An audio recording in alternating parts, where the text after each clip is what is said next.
welcome to ANN in Depth. I'm excited about a lot of shows, but this may be one of the ones I'm most excited about because I'm friends with everyone here. Personally, friends with everyone here. So we get to talk today about dating, and we get to talk about it from a full female perspective. And that's very exciting to us. I'd like to introduce you to our guests.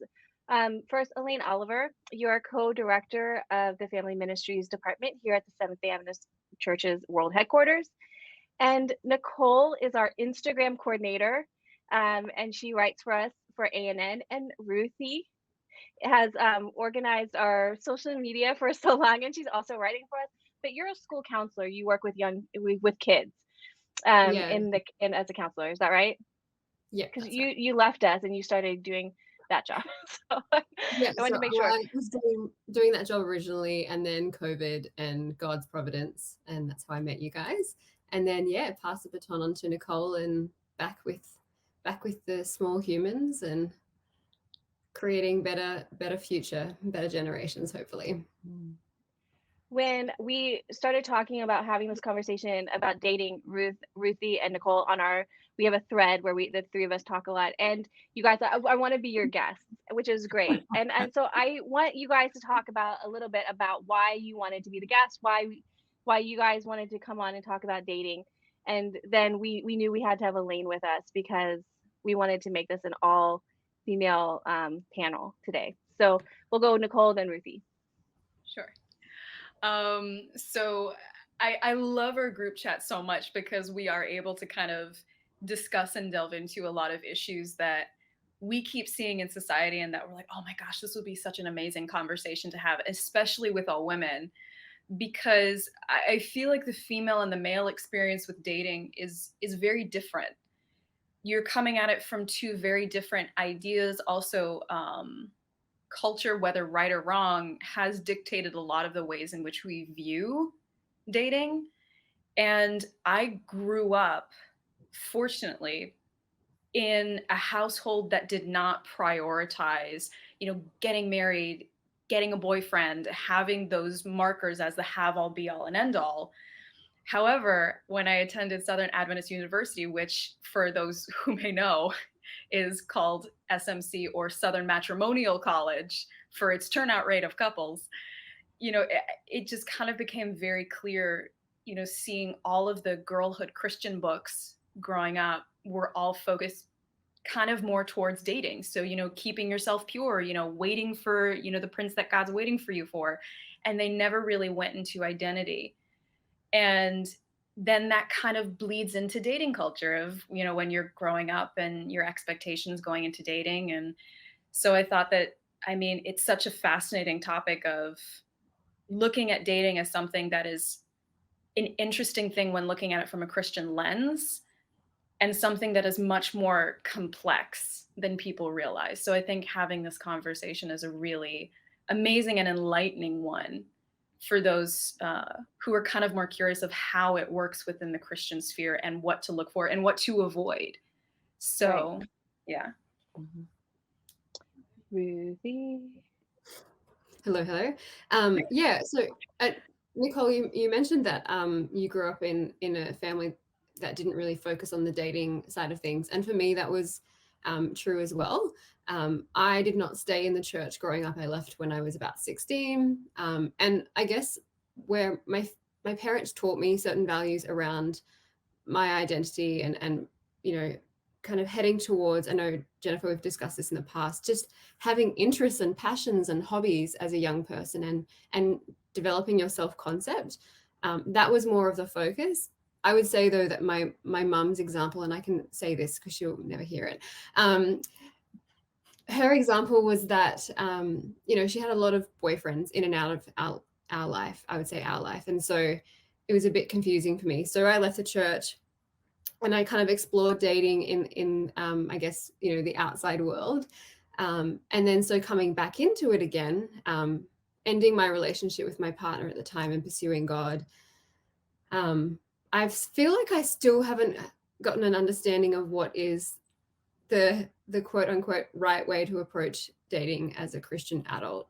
I never really read the books by Joshua Harris or, Girl to Find or any of those classic examples. Mm, Um, but I'm learning a lot more at the moment to actually understand what feels safe and good and is objectively safe and good in relationships with people, and how that then flows into relationship with a potential partner, yeah. and that there's been a shift for me, I guess. Nicole, like you mentioned, what is my identity, and I've had to learn that over again as a Christian adult, and then apply that to the dating world. Whereas I feel like sometimes we do it backwards. We Yeah. find our identity in, our readiness or our perceived readiness for marriage or our eligibility, and then you have all these couples sharing brilliant stories of how God's turned it around, but ultimately they've experienced quick marriages and then a whole lot of heartbreak and having to navigate, do we work through this? Do we claim the gospel on this, or do we ultimately feel like we have to Mm. split? And so I'm a child of two parents that have two divorces. And it's not exactly something that I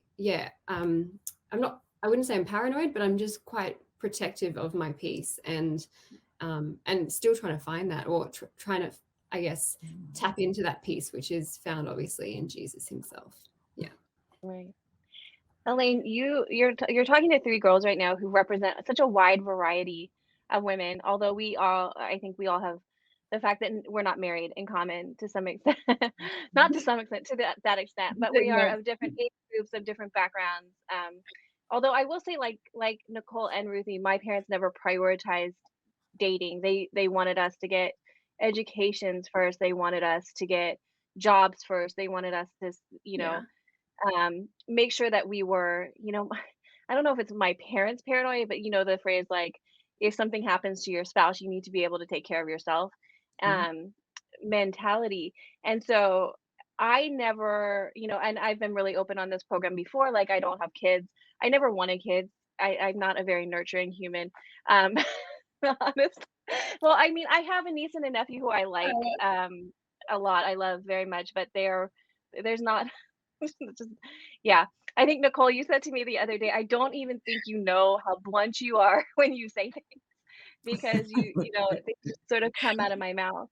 Um, but Elaine, when you talk, we represent 3 different lifestyles, we represent 3 different cultures, but we have sort of come to the same place. You talk to women around the world who are entering into dating, who are who have dated and gotten married and have now find themselves dating again. Um, do you find that we have something in common, or that you're Yeah. hearing this story over and over and over again? Yeah. Yeah. Man, I want to answer your question, and I'm going to answer your question, but I want Right. to tap into something that Nicole said, which is not Nicole. Nicole, you said something profound as well, but Ruth said, if I heard you correctly, you said you're protective of your peace. Mm. Mm, Yeah. And you went on to say that you're just searching, you're talking to God. I may be adding to it. That's it. We can end the show. Okay?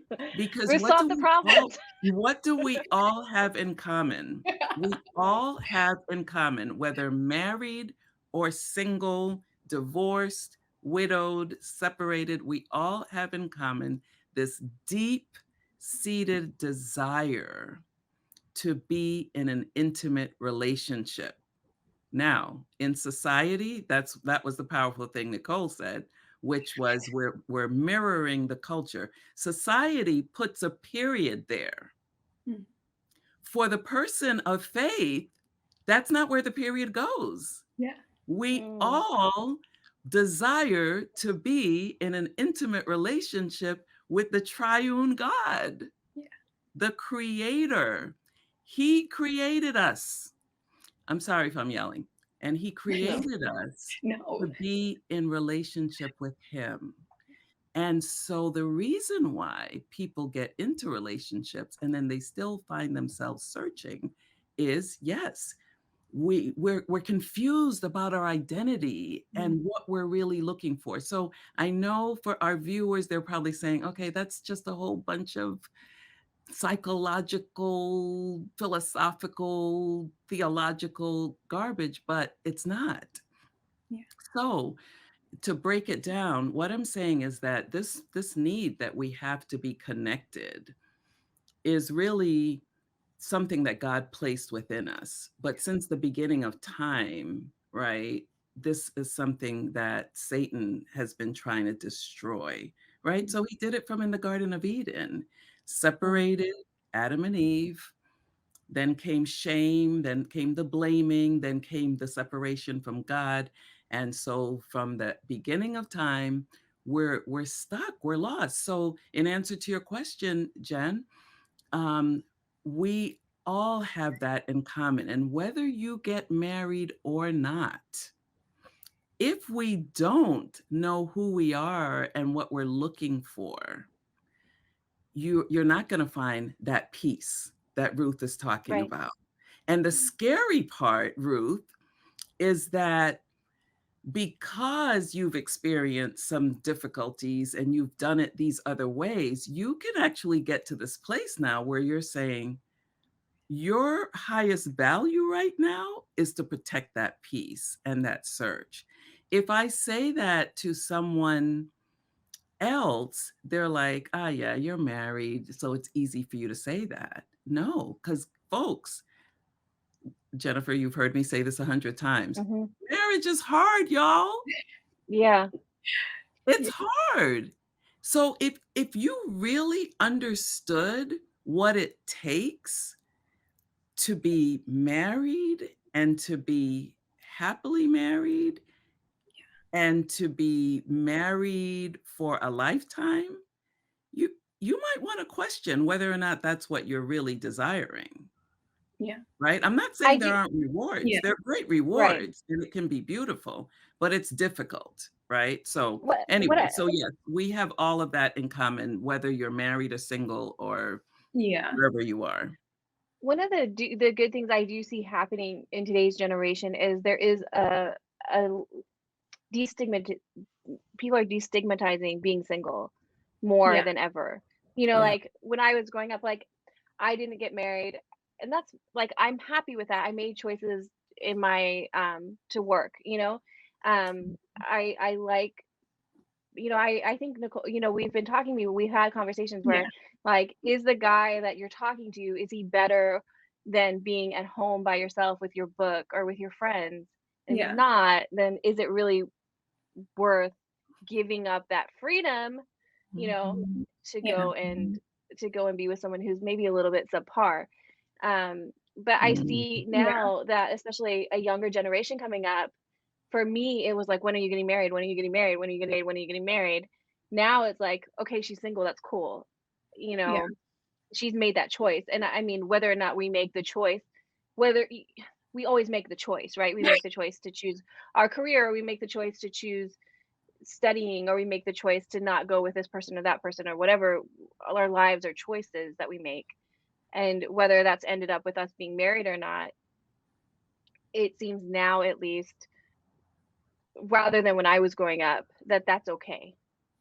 You know Like what? there's not, yeah, What I think especially for honestly, women. The same assumptions are not made for men. it's very true. And honestly, Elaine, everything that you said is just so profoundly true and just gets to the heart of everything that is at this issue, which is we were created for intimacy. We were created for community and connection. However, unfortunately, the culture has decided that intimacy is synonymous with sex. Yeah. Yeah. And Yeah. therefore, it divides any aspect for the complexity and the multidimensionality that we as humans created by a divine God have been made to live within. And I think that it's so fascinating how we have kind of removed that element. And the fact is, and and Jen, it's interesting what you're saying, as in, you know, in our conversations, you are not having to go against, any other, potential suitors. You're having to go against my alone. You're having to go against Mm, me and the satisfaction, and Ruthie, what you said, my peace of I Right. have put in the work, I've taken the time, I've built my identity to allow God to construct something within my life that I will do anything to protect. And there were so many seminars and books and authors and Bible studies that were so focused on getting to the goal of marriage. And I think what you said is mhm. so profound of marriage takes work. And we only now in the Christian sphere are starting to be open towards that because we have placed marriage on such a pedestal that anything that contradicts that may seem like, well, this was supposed to be the pinnacle of everything that I was supposed to be working towards. Did I do something wrong? And then all of a sudden, we hear this. I'm sure we've heard this over and over in ad nauseum of, you have to be Mrs. Right in order to find Mr. Right, Mm, which is true, but it kind of takes the idea of the process of developing your identity and your relationship with Christ in a strong sense. It's a means to the end, not the end in and of itself. Mhm. Because the end is to build that relationship with God. It's Yeah. not the means to the goal of marriage. And yet we think if we follow this path, then obviously we're going to reach the pinnacle of marriage. When in reality, the more time we spend in developing our identity in God, and this may be an ouch for a lot of people, but and this was a revelation for me, but the more time you the more time you spend developing your relationship, it will remove your options because mhm, no longer are you settling for things that no longer fit Yeah. within your pre-identity form. So Yeah. all of the options of the men available are just like, yeah, I could date him. I could date that person. I could, be with that kind of guy. Yeah, I could do that and make it work. And there are things that God will allow, not that he wants, but will allow because he respects our choices. That's just the kind of Mhm. God we have. Mhm. But it is the understanding that we will no longer settle for that because it's saying, I am so sufficient in my God, in my identity, that I'm not going to do that anymore. And so the pool gets a lot smaller, but it gets a lot more valuable and a lot better. Yeah. And mm, maybe, and this was such a like eye-opening relief off my chest, is that we're not owed marriage. Oh my goodness. Right. We're we're not owed Right. marriage. We Right. especially as women, and not just in yeah, Christian sphere, even within secular spheres, we think, well, you'll find someone. Maybe I won't. It's an right, entitlement. It's an Well, entitlement. that's an Also, the entitlement. whole thing about having children. Yes, right. You're Yeah, not that's damaging entitled. though. But it that's is. damaging to tell young women you're gonna get married and you're gonna have kids because what ends up happening is then we expect it, and when it doesn't happen, We we believe we're a feel failure. like we're failing. And I remember I said to one time to my aunt, I don't really want kids. And she said, you will. People tell me that even now. Yeah. Even to this day, you will change your mind.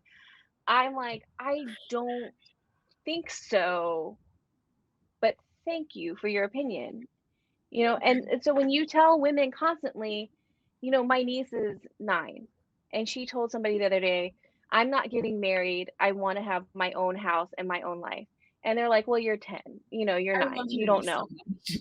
much. I know. Don't you love her? She's a mess. But like the truth is she has seen it's okay Yeah. to be content in herself. She can choose to get married or she can choose not to get married.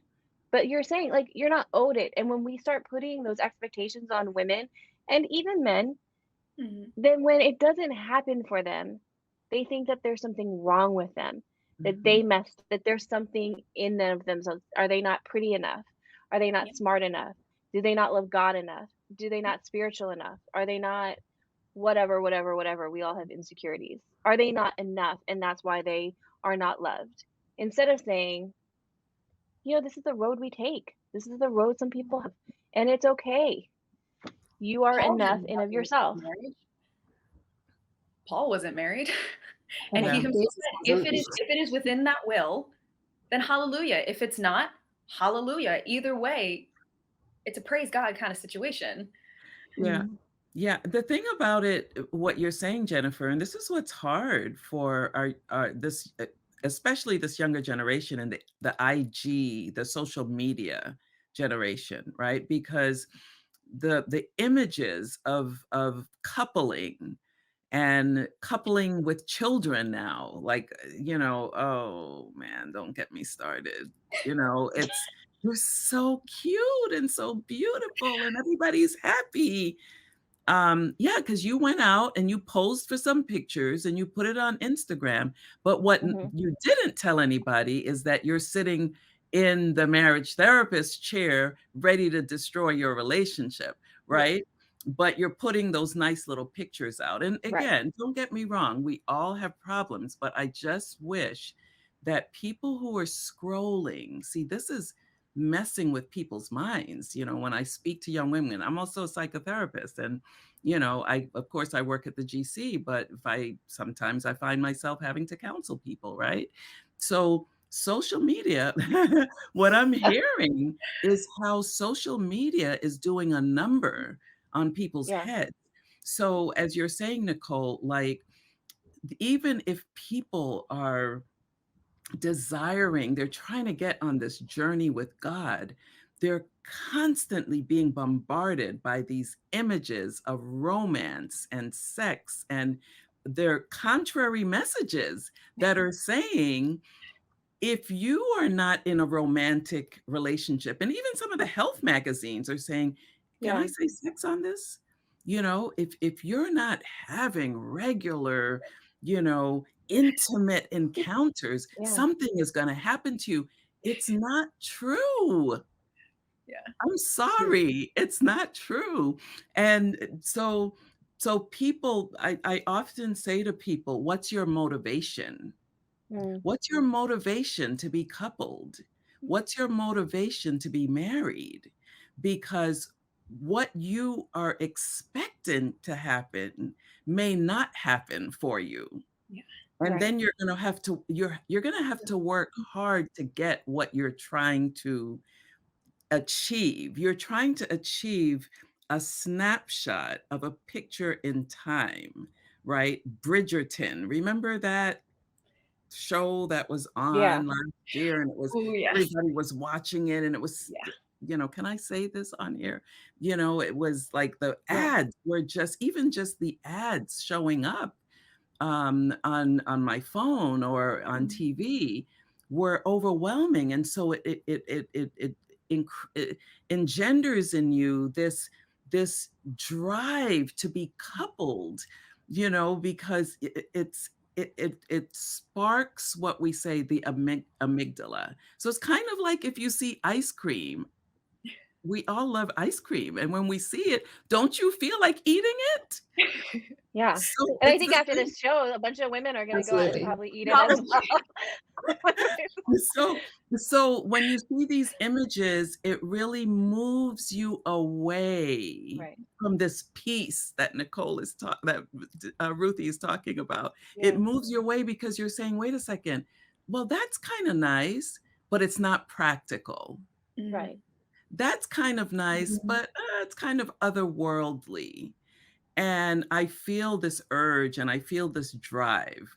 I would say that once you get married, once you achieve that thing that you've been motivated to get, your motivation changes. Mm, And Mm.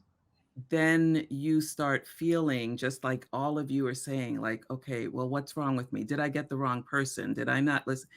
If I had a dollar for every person that said to me, I wish I had listened to you.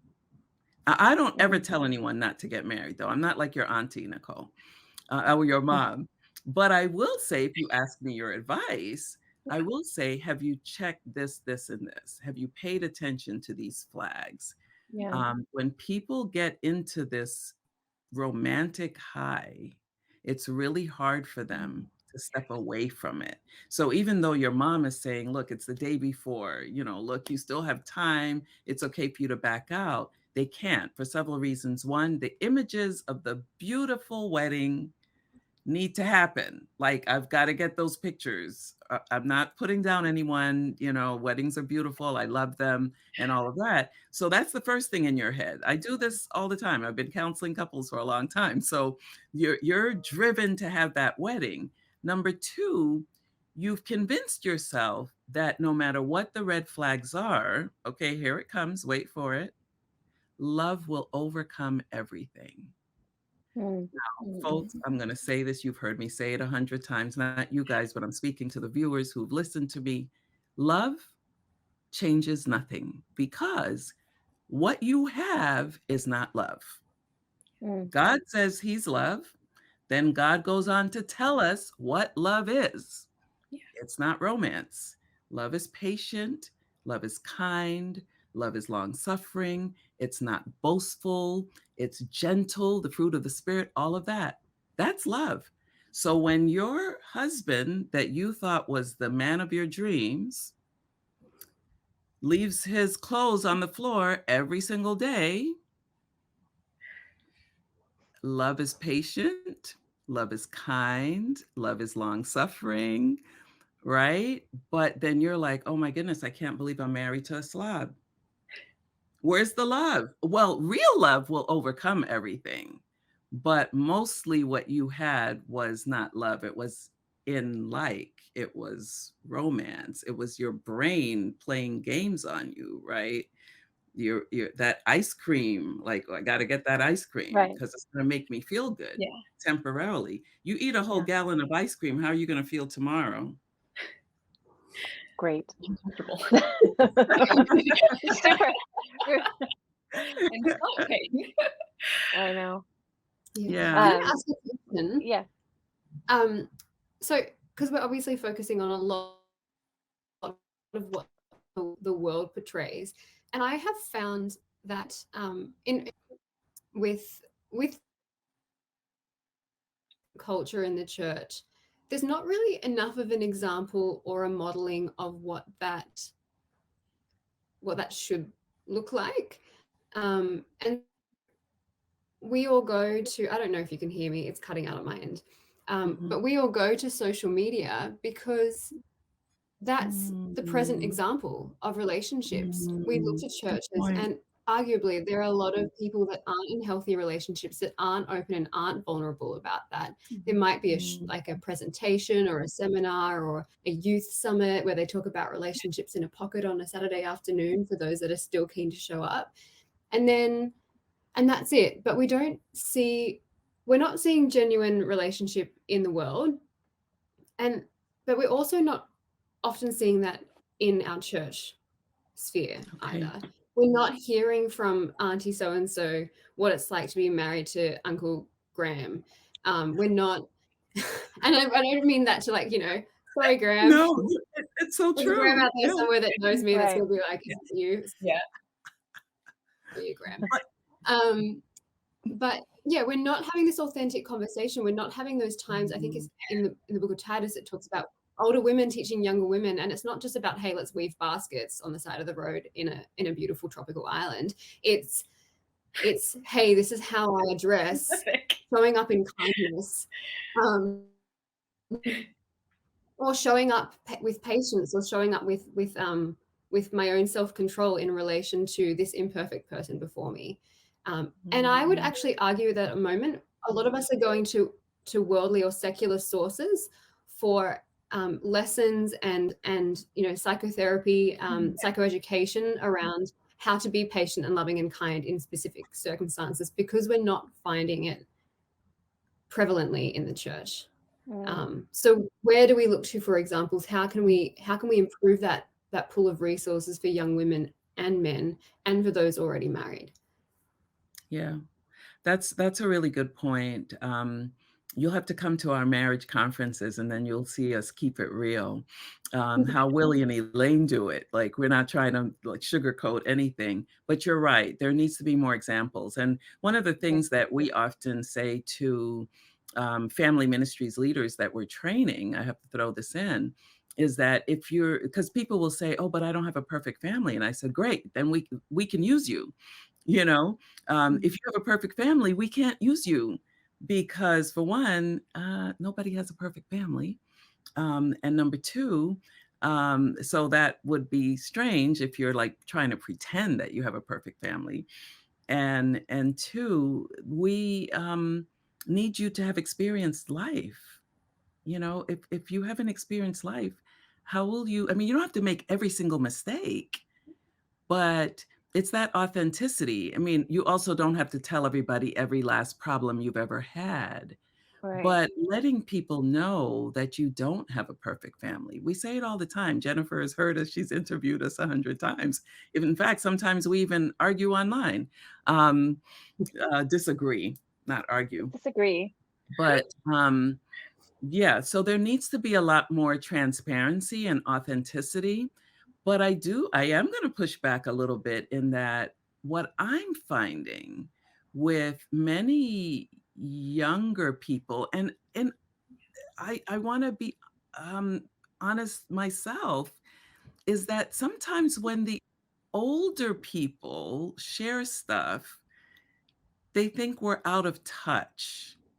Right? Like, Mm, yeah, okay, maybe that happened in your time, but it's different today, And so we do get some of that from the younger generations, and I feel like I felt the same way perhaps when I was in my 20s. Like, what is a 40-year-old? Back then, 40 was old.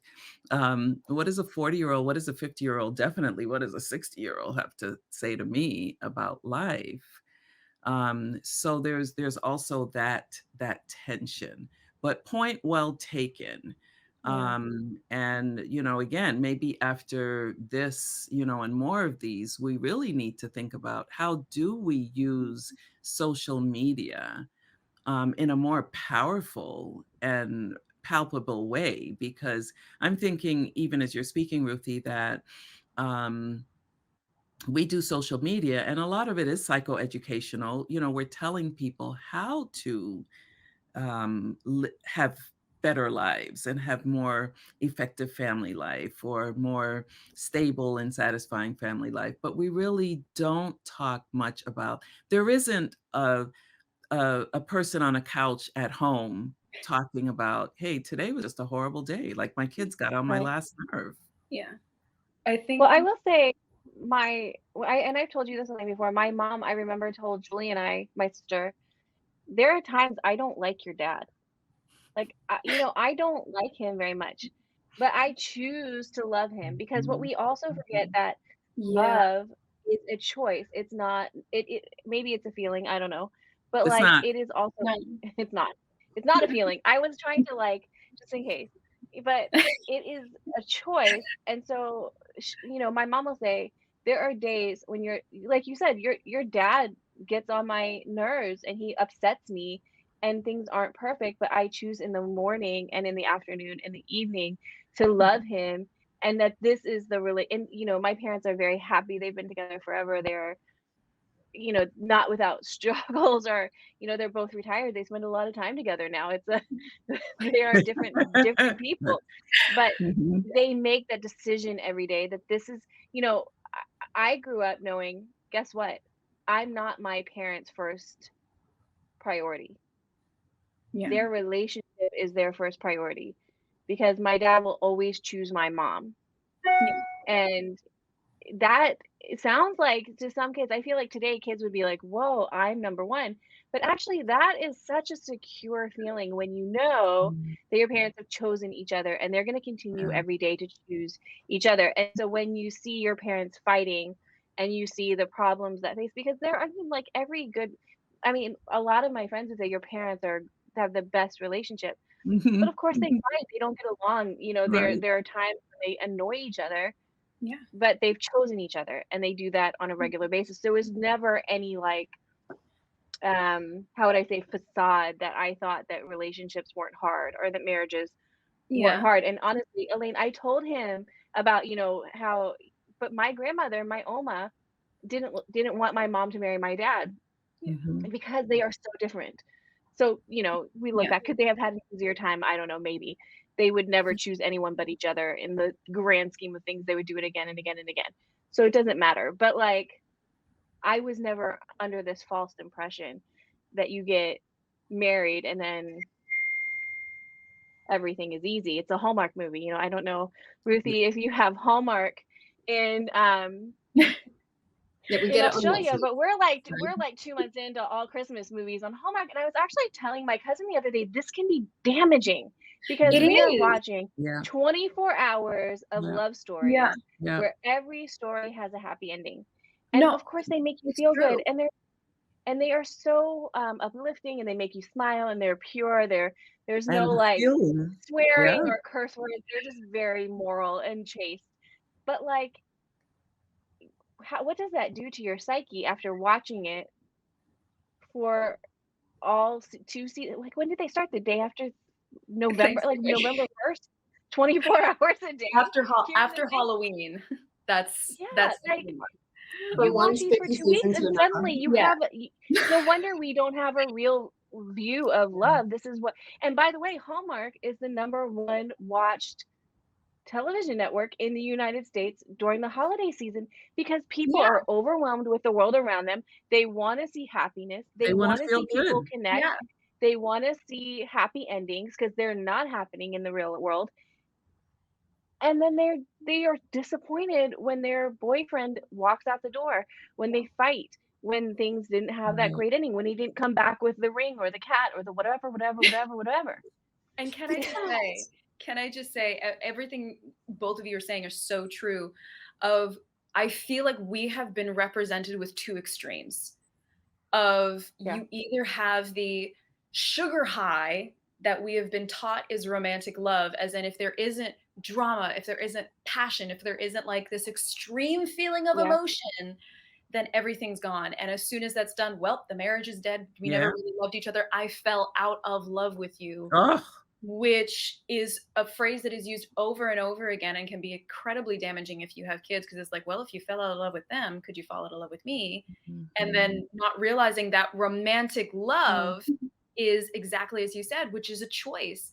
Recently this year, I kind of, for the first time, sort of began to enter into my first real like adult relationship. And for the first time, um, I kind of had to see, oh my goodness, there are all of these conversations and things that you need to have in order to enter into a relationship. And I think that we sometimes, and exactly, Ruthie, exactly as you said, there is a little bit of an ignoring when it comes to Andelaine of what you said in the work that is involved in order for a healthy relationship. How do you conduct those conversations? Talking about attachment styles. What is your love I was language? just How gonna do say you Mhm. handle, yeah, what is your financial health? What are your thoughts that. on this? Like all of these kinds of conversations that you must initiate in order for there to be health. But then on the other end, and this was my experience, my own kind of like anxiety of like, okay, I gotta know all of these kinds of things because I don't want any surprises later on down the line of where it was like, gosh, I should have known this in the beginning kind of thing can also end up sabotaging you That's without right. having the organic growth. And this is another thing that honestly, it was so interesting and liberating to hear about, but also quite frightening as most things are, is the but it's the idea that the person that you marry, and I say this with all of the experience as a single 20 something year old, of learning from having conversations with people who have had 20, 30, 40, 50 year long marriages, is saying that the person that you marry in your 20s and 30s is not going to be the same person that you have Mm. 20s and 50s years. So as you grow and evolve and change as a person, you have to take that day by day and understanding my husband in year 40 of our marriage is not the same husband as year 5 in our marriage. And he wasn't the same in year 20 in our marriage or year 30 in our marriage. Mhm. And this is under the blessing that, God provides you with a spouse. but it is understanding that I will choose to fall in love with every iteration of you. Right. Mm. And Right. that is something that has to be done on that's something that has to be done under the guidance of grace. And Yeah.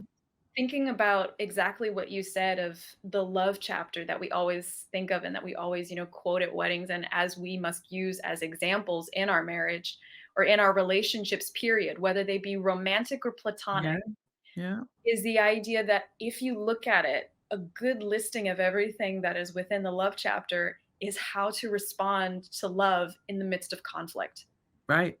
which means that the existence of love does not mean the absence of conflict. And it means that I will choose to preserve this out of respect for you and out of respect for everything else. All of these kinds of things. Like I saw an advertisement for the new version of Scenes from a Marriage. And of course, for those who may not have seen the advertisements, it's basically a show that's talking about a marriage that is kind of falling apart and the flux and flow of this married couple. And from the trailer, I just kept seeing so much of this could have been avoided if you had applied healthy forms of communication, or if you had had a better perspective of identity, a better expectation of married life, if you had some kind of spiritual grounding to say, you know what, neither of us are equipped to deal with this. I don't know how to do this. I need to choose to extend grace to you in this moment so that it's not me against you, it's us against the issue. Yeah. Yeah. Yeah. And that Um, comes up. yeah, Oh, go ahead. sorry. Go ahead, Ruth. I was gonna say, it just comes up right at the beginning of relationships. In, I guess, how do I say this? Like I'm talking to somebody at the moment, and what I found is that in the past, I've never felt very. I saw that face, Nicole. I've never been able to have this like upfront, immediate communication with somebody, Mhm. being like, "Oh, right now I'm feeling triggered, or I'm feeling anxious, or I'm noticing that because I know myself and as Nicole said, my attachment style, I know what is coming up for me in this moment." And so um, but it's really interesting. You mentioned, Nicole, this idea of somebody falling in love with every iteration of you or loving every iteration of you. And I just feel like that's just when we know what that's like and receive that from God, Yeah. it just paves the way Yeah. so much more easily for our relationships. And it always comes back to that. When I said earlier, Elaine, that I wanted to protect my peace, if you'd asked me a few months ago, that protecting peace would have been a self-preservation thing. It would have been like I just don't want to be triggered, or I just don't want to be that. But the reality is we will be, because we've lived on this planet Yeah. for how many years? And nobody's We've been perfect. through all this trauma. Yeah, we've seen all this relational breakdown. And for me now, it's actually, I've been journeying through like life coaching and doing some work with a psychologist, and just reading about knowing yourself and coming to understand yourself, and how that ultimately allows us to show up as ourselves and to feel equipped to communicate. Because once you know your standards, once you know your values, once you know your identity, you then actually come to have the same grace for yourself and extend that to the other person. Right. So, and that allows me to say, hey, I'm going to communicate with vulnerability with you.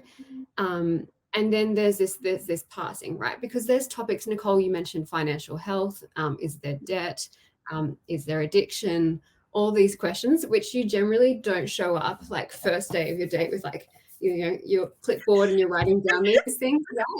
Because Generational I, trauma. I always say, look, you should first question, do you own a gun? Right. I'm kind of joking, but you know what I'm Kind of. saying? yeah, Yeah. we certainly got one of those a few years ago. So I'm thank sorry, goodness. because I know Um, around in certain places of the I'm going world, to ask that one next. So yeah, Yep. so now don't send Weaponry any for hate 300. mail to Jennifer about my statement, but I was just kind of teasing. You know, but I think, we're talking a lot about the need to, you know, we said, like, you're not the perfect wife until you're the perfect, or you're not the, I don't know what you said, but the idea is, like, you have to work on You're right yourself. for Yeah, but I definitely think what we're basically saying is how we need to, when we enter into a relationship, understanding our relationship with God and our value before the Lord and with God, Mhm. um, not only allows us to be okay if the right, and I hesitate to say the right person, because I don't necessarily subscribe to the one theory. Mhm. Um, like, this is the one. But I'm giving all this Hallmark advice. will be Clearly it has devastated. not worked out for me, but I would say I don't subscribe to the one, but um just making sure that you are valued, because it's very easy to get caught up in romance. And if you're not sure about what you're looking for, if you're not sure about what value you have in Jesus, then it's easy to get swept up with the wrong person. So I Yeah, subscribe to the Mhm. wrong person, yeah, for sure. But I do think, getting to know each other and going and working through some of these issues is so important. Elaine, like, because I know we can't, as much as we probably could. We shouldn't talk for another hour or so. Um, I think we as should. women are watching this, or even men, if they're watching this, we've given them a lot to kind of digest, especially when it comes to value and what we have done and what we have seen. But as we're getting to know another person, another, for us, another man, as men come into our lives, what would you say, like, do we date with the intention of marriage? Do you date with the intention to get to know each other? Do you date, what is the purpose of, in the past there was courtship, and that was a very clear, like, recording, we're going to get married. But now we date, and we talk, and we text, and as we've talked about, slide into each other's DMs, maybe, or however that works. And then and then, you know, we don't want to put a label on things, and then we're dating. And what is the intention of how that works? Because I will be honest, if somebody came to me with a clipboard and said, "Hey, I'm interested in you, but first I need to know your genealogy and your addiction and what triggers you and your toxic traits," I would be like, "Cool. These are all There's a important, really but funny meme about that. I'll call you. You don't need to call me." It's good.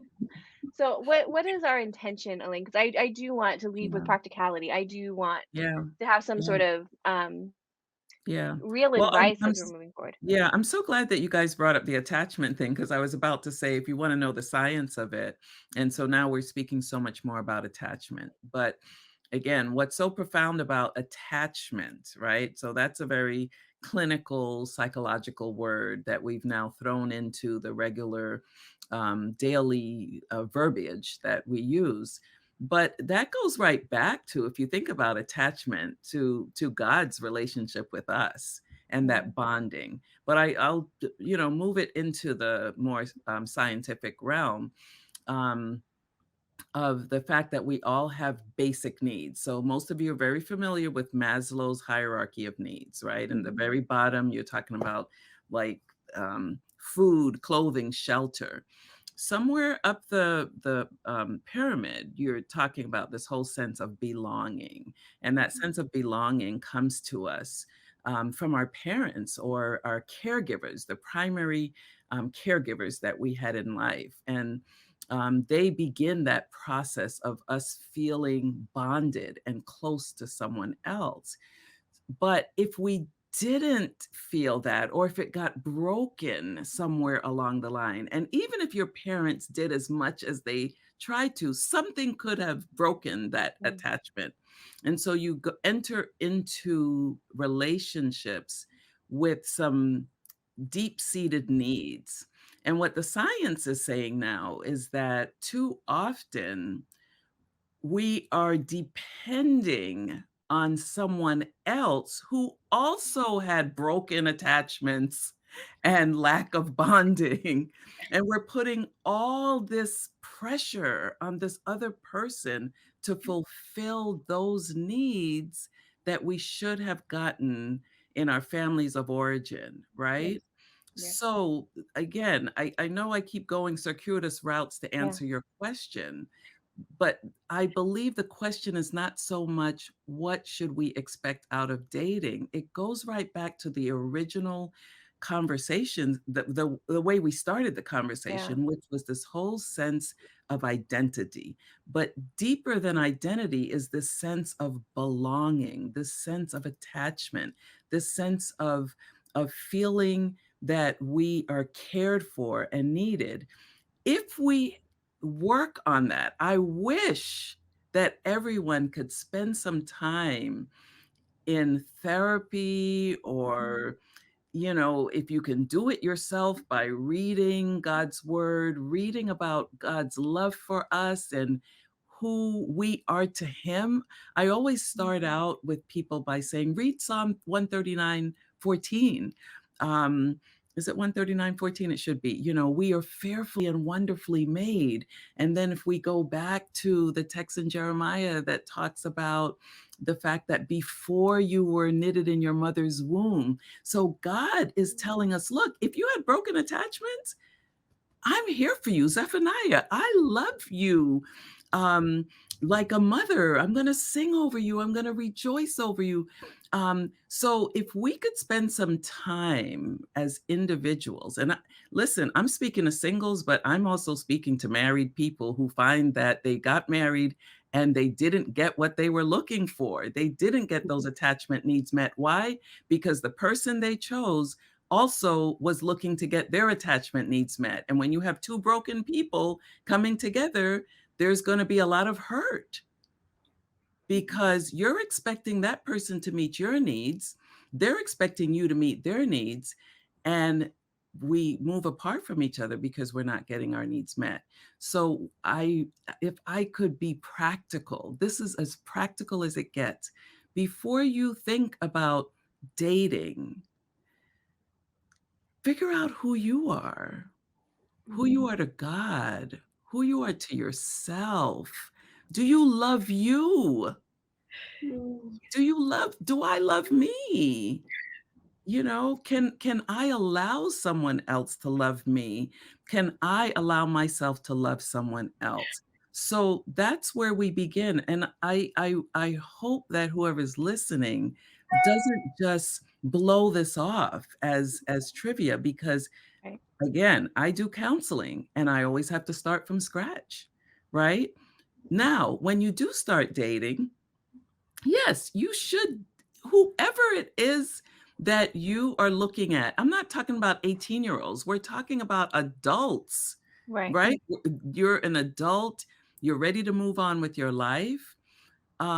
Yeah, you should be thinking, I'm dating this person with the intention. It doesn't mean you'll marry them, but it means, like Ruth said, like Nicole said, like you said, you're going to ask some poignant questions, not on the first date, folks, right? Like, don't go with your clipboard. But you know what? On that first date, you can get a sense of who this person is. What's their personality? Again, I'll give you some more of the science. When we look at what it is that makes or break relationships, personality is number one.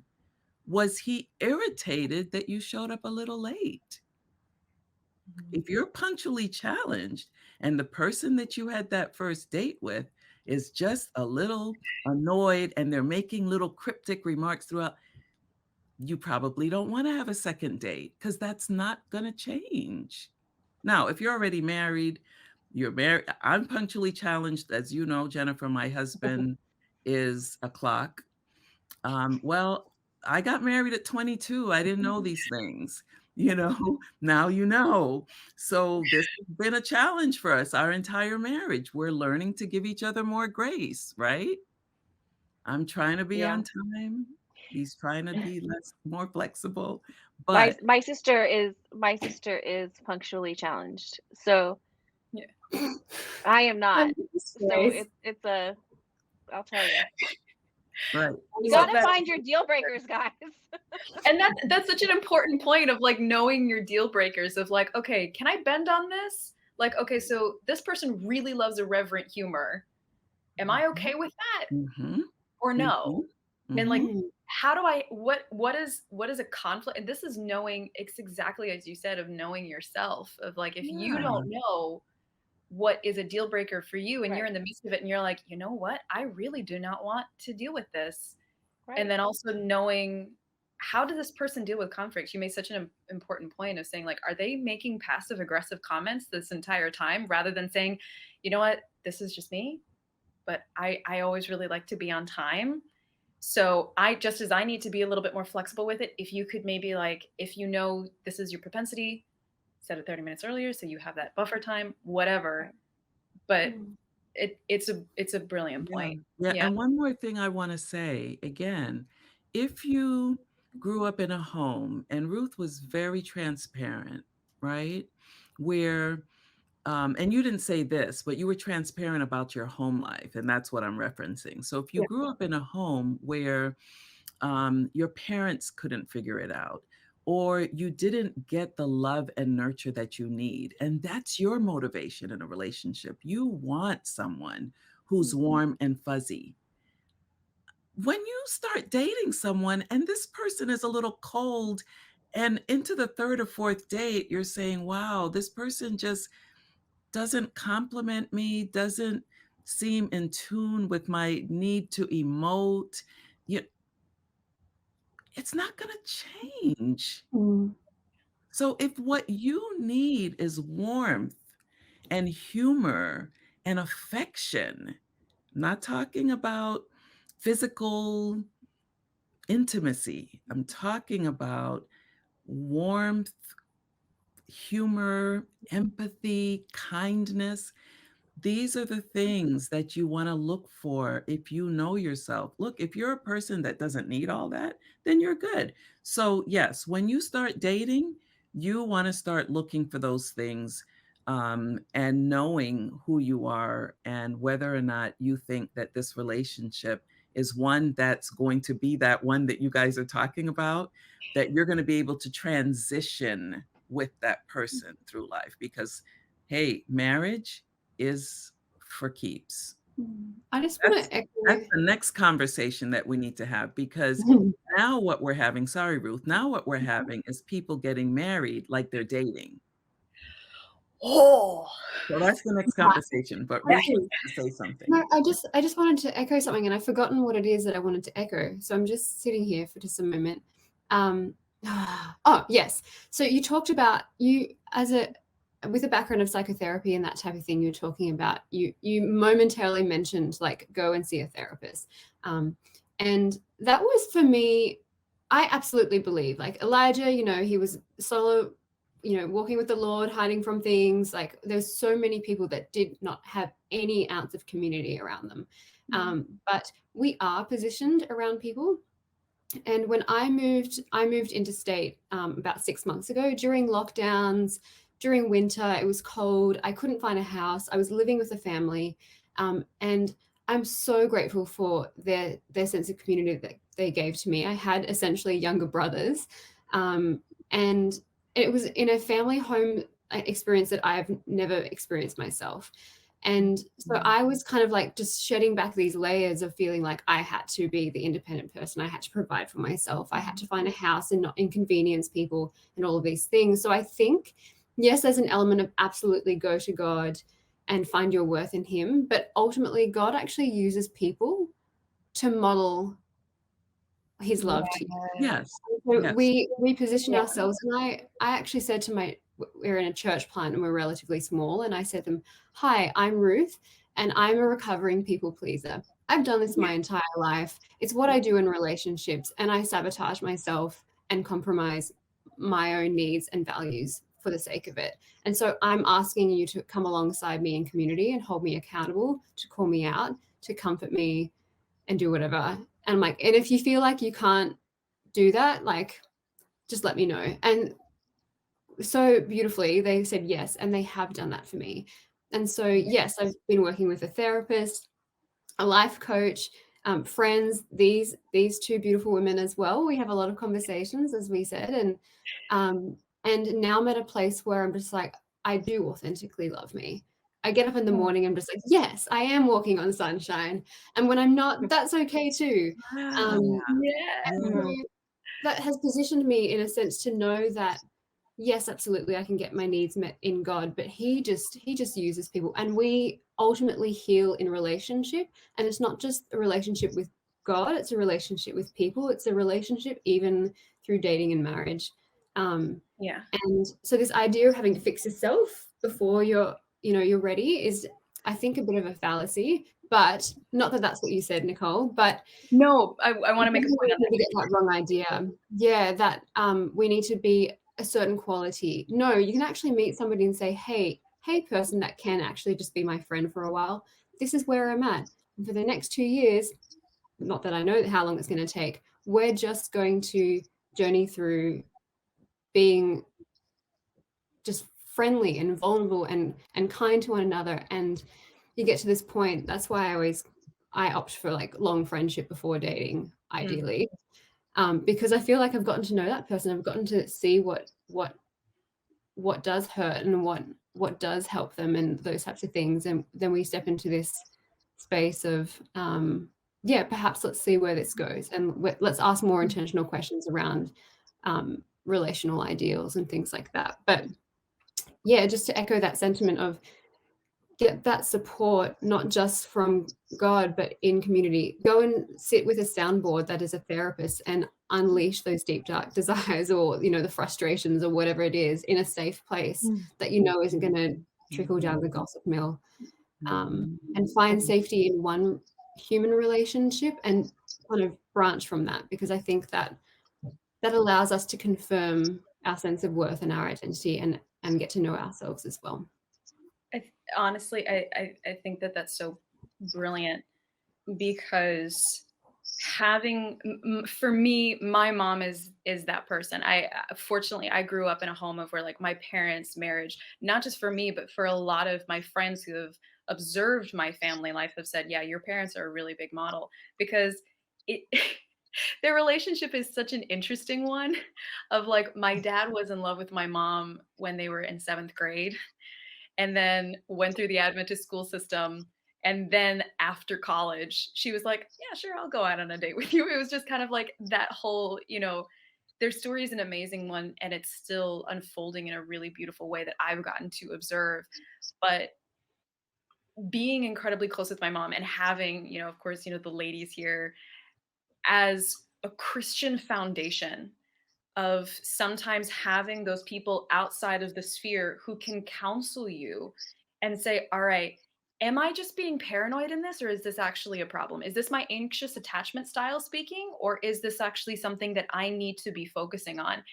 And then usually it's been my mom who's given guidance and saying, okay, I feel like you're overthinking this.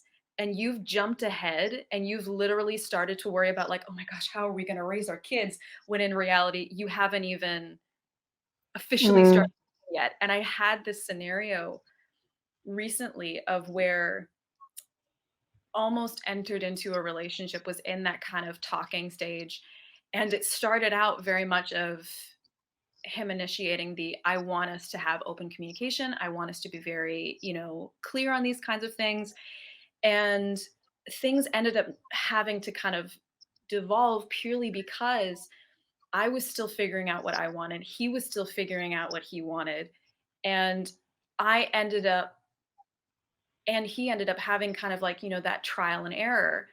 And I think a certain part of it is having that safe space to have the trial and error and not thinking that as you're entering into the relationship, you have to have everything figured out of saying, all right, what is the grace space with this? Be willing to say, all right, so you either messed up, misspoke, weren't as communicative as you could be. I misunderstood things, you misunderstood things, whatever it is. Is this a space of where you can say, you know what? This is an issue. I misspoke. This wasn't what was supposed to happen. Here's how I want to fix it. Do you want to fix it with me? Yes or no? If they say yes, great. If they say no, also great. Because you're being spared from something that should not have happened, or at least shouldn't happen right now, or shouldn't have happened at all. But it is that kind of grace space that's really interesting. That's really great to kind of know, of saying, all right, God spared me from this. And I think that there is this idea of if a relationship didn't work out the way that you imagined it to, and if during that time you've been praying, Lord, give me clarity, and things fall apart, maybe that's the answer to prayer. Of maybe it kind of parting of the ways was God's way of saying, all right, this is the direction I need you to go into. And I'm grateful that you asked for my opinion. And so here's where you need to be. And so rather than seeing it as, this devastation or am I doing this wrong, you see it as that. And kind of going back to what Ruthie says, when you have friends who are Christ centered, who are led by the Spirit, who are that counsel for you, you can say, all right, this person isn't acting out in the way that is abiding by Christ's example. They are not men of God, women of God. Here's some things that you need to be aware of.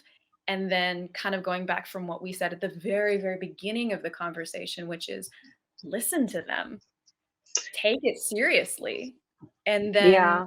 build that conversation. But having that safe space, I love, especially as you're going through that own personal searching. So we actually had that conversation before we hit record. So I think it's good for us to kind of talk about it now a little bit because Ruthie said something about this a little bit about going to your church and we talked about our families. And that Mhm. is I think we hadn't hit record yet. Um We and I'll that say it is yeah, and that is um if somebody who you trust, like your family, your parents, Ruthie, you talk about your church, Christ-centered friends that you have. If they're telling you, I see red flags in your relationship, and Elaine, this is something that you said to me. I think we did say this. I don't remember. We've talked a lot. Yeah, Um, we have great we conversations. talk a lot. Um, that that's something you should pay attention to. I think it's very easy. We hear of Romeo and Juliet. The parents didn't approve of the relationship. It's all very romantic. But and then it just people died. who, well, yeah, they did both die. That's absolutely true. Um, but when Almost but 13 you too. have people who you trust, when you have people you trust, who you know are Christ-like, who know you, and they're saying to you, I don't know if this relationship is ultimately the best thing that whether or not you end it to take your family seriously because that could solve you or spare you a lot of pain Yeah. in the future. Um, Yeah, Yeah. I think that's valuable. You don't like to be controlled, and we don't like to hear that our friends and family don't like the person that we're in relationship with. I think it's hurtful and it's painful, and we want people to love people the way we love them. But they're Mhm. not blinded by that same, let's not even call it love, but like they're not Affection. blinded by the romance of the situation. Mhm. Yeah. Yeah. They're Yeah. looking at the way he's talking to you or the way, yeah. Right, right. So, yeah, so we wanna make the distinction, since this is going around the world, between not liking and discriminating against, and Mm, it's a yes. close thing, right? Because, we have situations where families may not like their, child's, boyfriend or girlfriend because they're of a different culture or a different race or ethnicity, and I'm not saying that should be discounted. I think that there needs to be a conversation, but there's a lot of prejudice in some families. Oh, they're not of the same socioeconomic status as us. Oh, their family doesn't Mm, vacation in the Caribbean like we silly things like that. So we're not talking about that. Again, the science bears this out that family and friends supporting your partner, is very important to whether or not your relationship yes. is going to be successful. Why? Because they can see things and that you may be ignoring. And it is a very big red flag. Nicole said this earlier. So again, it's hard to remember if we said it before we started recording, but the thing about if her mother said, or her mother has said this to other people, and you can say it, Nicole, Yeah. um, then she would be cautious about whether or not this is someone she wanted to continue dating. And that's really important because your parents are the people who love you the most in most instances. So again, we're talking about in relatively healthy families, but Right. also if your friends have been entrusted with holding you accountable, as Ruth said earlier, if you have a community that you trust and that they've helped you to be your best self, if you've trusted these people all along, and they come to you and they say, we're seeing some things, you might want to really um, look at that. You might want to be cautious. If these are people that you've trusted all along, why would you suddenly stop trusting them? But Mhm. again, I've experienced this in couples who are distressed, right? Now, in retrospect, when you ask them, almost always they're quick to say, my family didn't like this person, or my friends didn't like this person. And it's a huge red flag that I hope that people will pay more attention to, because again, it goes back to the whole difference between romance and true love. When Right. we are just romantically attracted to someone, it literally is like taking drugs, because there's such a rush of the hormones, the feel good hormones, the serotonin and the dopamine and the norepinephrine, and it clouds the prefrontal cortex of the brain. And so your center of judgment is not thinking clearly. So, but guess what? It's going to wear off. And when it Mm. wears off, you're already married. Not to say that you won't make it, you can, but now you've ignored some things that maybe if you knew X, Y, and Z, critical things, significant things, not trivia, okay? Oh, I don't like the way he chews. Yeah. Well, did you not chew with him before you got married? Come on. Like, and that's something that can be fixed, right? Just don't take him out publicly. No, I'm just, yeah. Don't take them out in the Oh, public. This is a home base kind of. Yeah, yeah, yeah, but I'm talking about real significant things. You yeah. you really should pay attention to it, and I just wish more people would. Um, but listen, guys, you've been saying this. At the end of the day, there are no perfect relationships because there are no Right. perfect people. Mhm. And every single day, God extends his grace to us. And we do need a lot more grace in all of our relationships, whether they're romantic or platonic, right? We just need to have a little bit more grace. And so if your parents or friends didn't like your spouse and you end up married to that person, well, now the real work of grace begins.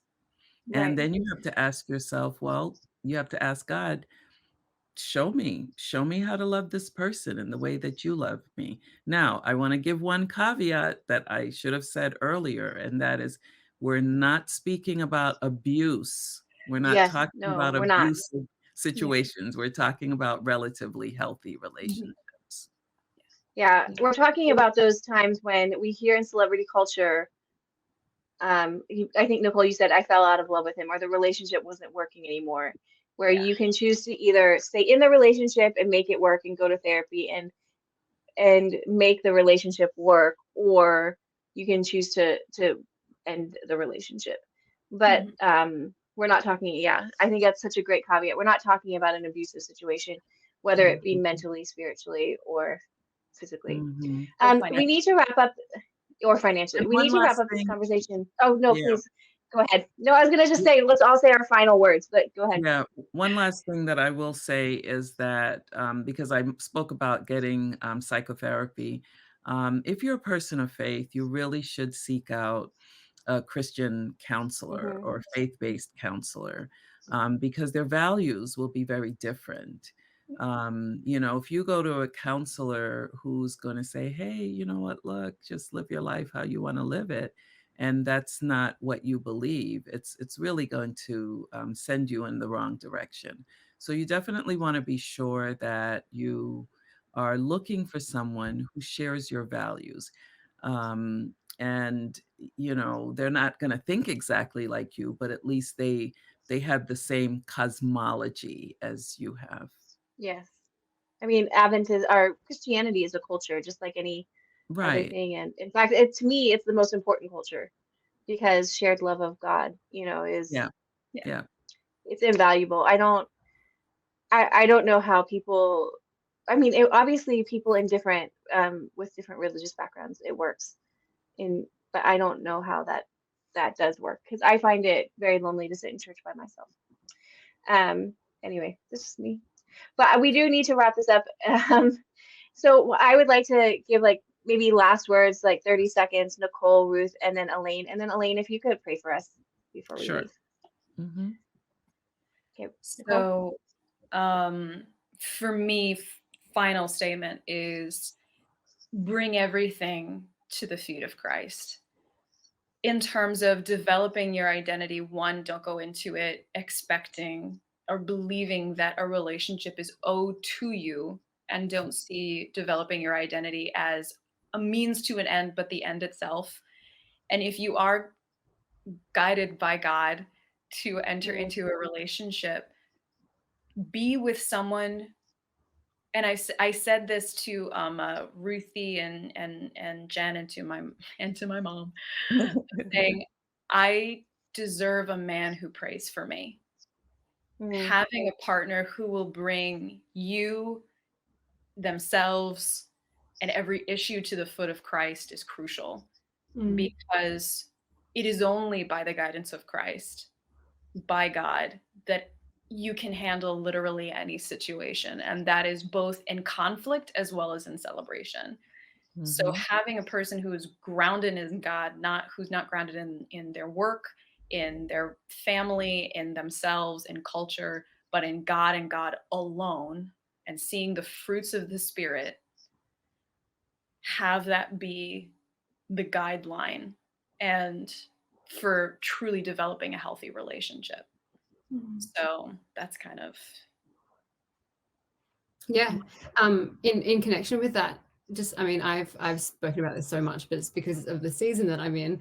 And Mhm. that is just to, I mean, it says love others as you love yourself. mm, And people talk about what that means. There's a myriad of perspectives, but I have, without looking, I mean, maybe I do look like a person that isn't all there, but walking around and having conversations with myself, if I make a mistake or drop a dish or something like that, it's like, oh, that happened, didn't it, Ruth? And that's just having this relationship with myself in a way that mirrors how God relates to me.